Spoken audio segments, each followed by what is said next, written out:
नमस्कार दोस्तों, मैं विनोद बाकुले एक बार फिर से आप सभी का हमारे YouTube channel the study point पे स्वागत है। आज की वीडियो में अपन निबंधात्मक क्वेश्चन देखने वाले हैं। आपका जो फर्स्ट पेपर लगने वाला है दिसंबर माह में, भारत का इतिहास, उसके निबंधात्मक क्वेश्चन देखने वाले हैं जो 20-20 अंकों के आएंगे। यदि आपको पता नहीं है तो पहले ही बता दूं कि आपका जो पेपर 120 अंकों का होने वाला है उसमें 8 क्वेश्चन बड़े आएंगे निबंधात्मक क्वेश्चन, जिनमें से आपको कितने करने पड़ेंगे, 4 क्वेश्चन करने पड़ेंगे और प्रत्येक क्वेश्चन 20-20 अंकों का होगा, यानी 80 अंकों का बड़े क्वेश्चन आने वाले हैं। तो कौन कौन से इंपॉर्टेंट क्वेश्चन हो सकते हैं उन पर आज अपन बात करने वाले हैं। तो आज की क्लास की शुरुआत अलग अंदाज से करेंगे। स्वामी विवेकानंद एक प्रमुख व्यक्ति रहे, इनके बारे में आपको बताना मेरे हिसाब से सही नहीं होगा, क्योंकि आप पहले ही इनके बारे में जानते हो। जो तुम सोचते हो वो बन जाओगे। यदि तुम खुद को कमजोर सोचते हो तुम कमजोर हो जाओगे, अगर खुद को ताकतवर सोचते हो तो तुम ताकतवर हो जाओगे। यानी सब कुछ सोच पर डिपेंड करता है। ऐसा नहीं बोला जा सकता कि जैसा हम सोचते हैं वैसा ही हम बन जाते हैं। तो नेगेटिव सोचने से अच्छा है पॉजिटिव सोचे, उससे आपको काफी सारे फायदे मिलेंगे। ठीक है, तो इस चीज को आप करके देख लेना। 7 दिन का टारगेट या 21 दिन का टारगेट लेकर देखना और एक विचार सकारात्मक, सारी चीजें सकारात्मक सोचनी। 21 दिन में आपको पता चल जाएगा कि पॉजिटिव अप्रोच होती क्या है। ठीक है, तो आइए वीडियो को स्टार्ट करते हैं। चैनल पर नए हो तो चैनल को सब्सक्राइब करो, बेल आइकन को प्रेस करो, क्योंकि इस प्रकार की वीडियो मैं यहाँ पर लेकर आता रहता हूँ।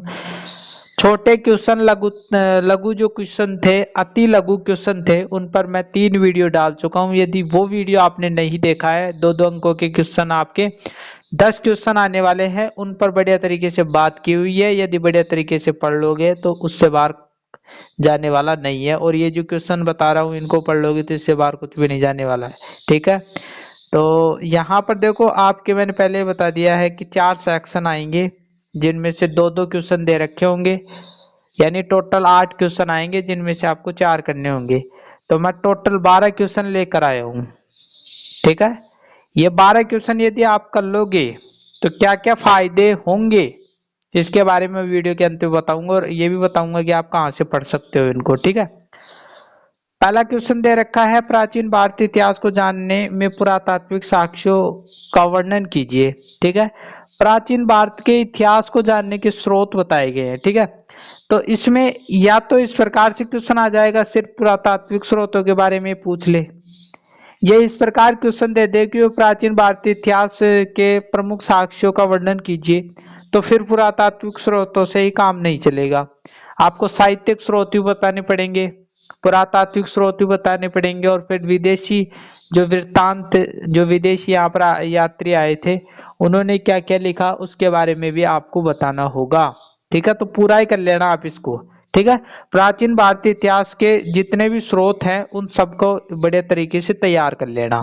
ठीक है, अब आप ये कहाँ से पढ़ोगे, हमारे चैनल पर ऑलरेडी पहले ही पढ़ाया गया है, और यदि आप नोट्स लेना चाहते हो तो आप हमारा एप्लीकेशन डाउनलोड करें, डायरी स्टडी पॉइंट के नाम से मिल जाएगा, मुझे कमेंट कर देना, उसमें लॉगिन होकर आपको ये सारी जो दे रखा है उसके नोट्स डाल रखे हैं, तो उसको आप खरीद लीजिए। ठीक है, दूसरा क्वेश्चन है, महात्मा बुद्ध के जीवन और शिक्षाओं के विषय में आप क्या जानते हैं। ठीक है, महात्मा बुद्ध पहले भी वीडियो पड़ी हुई है चैनल पर, और अब मैं सेकंड ईयर वालों को भी महात्मा बुद्ध पढ़ाऊंगा, क्योंकि जैन धर्म उनको पढ़ा चुका हूं मैं, तो बौद्ध धर्म में पढ़ाऊंगा अब उनको, तो बौद्ध धर्म आपके भी काम आ जाएगा, तो उस वीडियो को आप देख सकते हो बढ़िया तरीके से। ठीक है, और पहले ऑलरेडी पहले भी पढ़ाया हुआ है।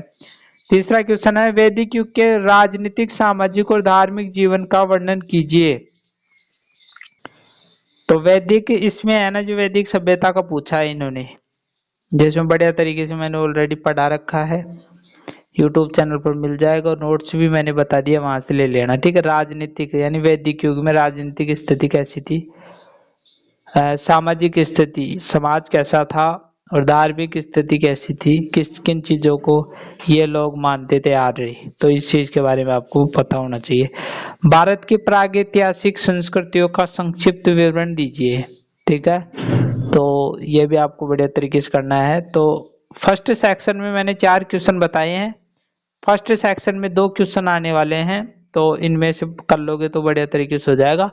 अब इसका फायदा क्या होगा, मान लीजिए इनमें से 2 क्वेश्चन नहीं आए, ठीक है, तो ये क्वेश्चन है ना जो वो 10-10 अंकों के जो आपके क्वेश्चन आएंगे ना, 4 10-10 अंकों के क्वेश्चन और आएंगे, जिनमें से आपको 2 करना होगा, ठीक है, तो वो 10-10 अंकों के क्वेश्चन बनाकर दे देगा। तो फिर क्या करोगे, तो ये सारा जो भी पढ़ोगे ना वो सारा काम आने वाला है आपके, ये ध्यान में रखना। सेक्शन बी, खंड ब, 5वां क्वेश्चन, मौर्यकालीन इतिहास के मुख्य स्रोतों पर प्रकाश डालिए, 20 अंकों का क्वेश्चन है। मौर्यकालीन जो इतिहास है ना उसको जानने के स्रोत कौन कौन से हैं, जैसे मौर्यकालीन में अर्थशास्त्र आप देखते हो इम्पोर्टेंट है, मैगस्थनीज की इंडिका है वो भी इम्पोर्टेंट है, तो इन चीजों के बारे में इसमें आपको पढ़ाया जाएगा, ठीक है। और अशोक के जो अभिलेख है उनसे भी अपन को काफी जानकारी मिलती है। इसके बाद में 6वां क्वेश्चन है, अशोक के दम से आप क्या समझते हैं, दम के स्वरूप के विषय में प्रचलित विभिन्न मतों का आलोचनात्मक परीक्षण कीजिए, 20 अंकों का आएगा। दम भी मैंने बढ़िया तरीके से पढ़ा रखा है, उसको देख लीजिएगा। अशोक के दम इन्होंने एक अलग धर्म एक प्रकार से चलाया था, संहिता, नैतिक आचरणों की संहिता इन्होंने चलाई थी अपनी जनता के लिए, तो वही है, ठीक है, ये बौद्ध धर्म नहीं है, उससे अलग था थोड़ा। क्वेश्चन नंबर 7वां, कनिष्क प्रथम की राजनीतिक एवं सांस्कृतिक उपलब्धियों का मूल्यांकन कीजिए, ठीक है, तो ये चीज भी आपको करनी है। इसके बाद में सेक्शन 6, ठीक है। क्वेश्चन नंबर 8वां, स्वर्ण युग के रूप में गुप्त युग का परीक्षण कीजिए, 20 अंकों का आएगा, या इस प्रकार भी क्वेश्चन दे देगा वो कि गुप्त काल के साहित्य कला विज्ञान में हुए विकास का वर्णन कीजिए, तो गुप्त काल में जो भी विकास हुआ था स्वर्णिम युग इसको बोला जाता है, तो उसके बारे में डिटेल से अध्ययन करना होगा। संगम काल के सामाजिक व आर्थिक अवस्था का वर्णन करो, संगम काल जो रहा उसका समाज कैसा था, कमाई का साधन क्या था, कृषि थी या फिर अन्य साधनों से व्यापार था, इन चीजों के बारे में आपको पढ़ना पड़ेगा। सेक्शन डी, हर्ष का एक विजेता एवं प्रशासक के रूप में मूल्यांकन कीजिए, हर्ष क्या, हर्षवर्धन, ठीक है, हर्षवर्धन की बारे में बात हो रही है, ठीक है, तो इसके बारे में आपको है ना बताना होगा, या फिर ऐसे भी क्वेश्चन आ जाएगा कि उपलब्धियां बताओ उसकी, तो सारी चीजें आ जाएंगी इसमें, ठीक है। 11वां क्वेश्चन है, पल्लवों की सामाजिक और सांस्कृतिक उपलब्धियों का पर प्रकाश डालिए या एक लेख लिखिए, ठीक है, तो पल्लव की आपकी सामाजिक व उनका समाज कैसा था, उनकी संस्कृति कैसी थी, खान पान, रहन सहन, वेशभूषा, सब कुछ इसमें आ जाएगा, ठीक है।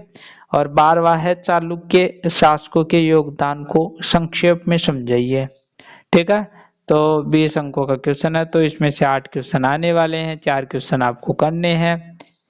एक विशेष बात आप ध्यान में रखने ना, जो मैं पढ़ा रहा हूँ यदि उसको बढ़िया तरीके से पढ़ लोगे तो आपके अच्छे अंक आने वाले हैं, यदि ईमानदारी से आप पढ़ाई करोगे तो मेरे तो समझाने का ही वो है, और पिछले साल भी काफी स्टूडेंटों को काफी लाभ हुआ था। तो मिलता है एक नई वीडियो के साथ, आप हमारे चैनल से जुड़े रहें, बहुत इंपॉर्टेंट वीडियो आने वाली है आगे, पॉलिटिकल साइंस और ज्योग्राफी, और फिर आगे जो भी मेरे से बन सकेगा, कंपलसरी की जो सब्जेक्ट हैं, कंपलसरी जो पेपर लगने वाले हैं उनके लेकर भी काफी सारी चीजें आने वाली हैं, तो बने रहें हमारे चैनल पर। मिलता है एक नई वीडियो के साथ, तब तक के लिए थैंक यू।